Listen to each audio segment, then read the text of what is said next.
ఇప్పటి నుంచి నాకు ఈ కోరిక అనేది ఉంది. కాకపోతే ఏంటంటే నా కోరిక నెరవేరడం లేదు అని చెప్పేసని వివాహం అనేది త్వరగా అవ్వదు. మరి ఇటువంటివన్నీ ఉన్నప్పుడు ఎటువంటి రెమెడీస్ చేసుకుంటే బావుంటదంటారు? వివాహం కోసం చూస్తున్నామంటే వారు ఖచ్చితంగా ఆశ్లేష బలిహరణ గాని, లేదా పాశుపత కన్యా పాశుపత హోమం గాని, లేదా సుబ్రహ్మణ్య స్వామి వారి హవనం గాని చేయించాలి. ఓకే. ఇది కూడా ఆశ్లేష నక్షత్రంలో రోజు శనివారం ఆశ్లేష వచ్చిన రోజు చేస్తే ఖచ్చితమైనటువంటి ప్రాకారాలతో వివాహం అయితే అయిపోతుంది. ఇక సంతానం కోసం కొంతమంది కోరికలు కోరుకుంటారు, సంతానం నిలబడట్లేదు గురువుగారు అంటారు. ఇటువంటి వాళ్ళు ఖచ్చితంగా ఏదన్నా నదీ తీరాల దగ్గర కానీ లేదా చెరువుల వద్ద కానీ సర్పయాగం చేయించుకోవాలి.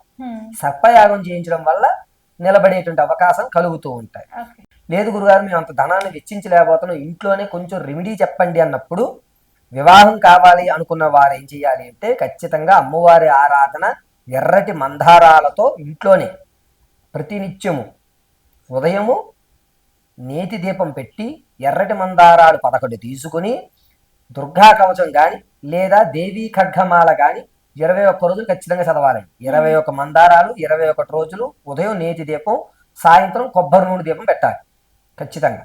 ఎలా చేస్తే వీరికి వివాహం అవుతుంది.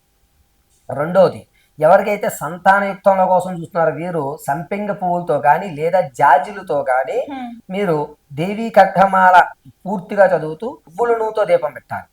సాయంత్రం వేళ ఇప నూనెతో దీపం పెట్టాలి.